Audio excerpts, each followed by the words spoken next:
is in both public and the private spaces.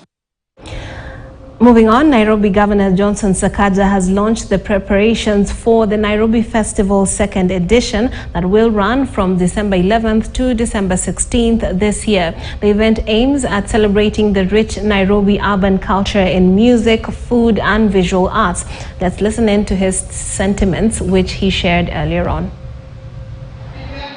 We want to see sort of presence of cultures that are reaching. How do we restrict that festival?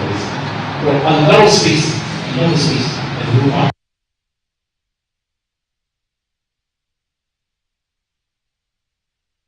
Soon, the Nairobi Festival will be bigger than the Cape Town Jazz Festival. That is the goal. We must be bigger than them. We have more to show. So it's just coming to see to make sure that we don't overtake them in the time that we have.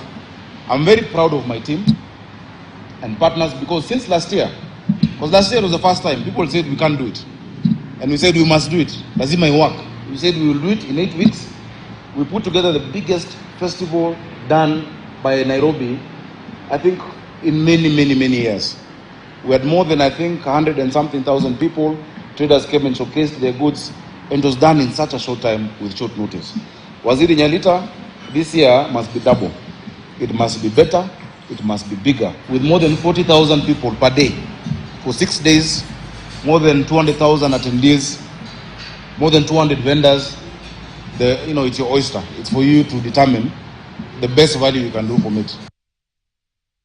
In similar news, the government has urged private sector players in the tourism sector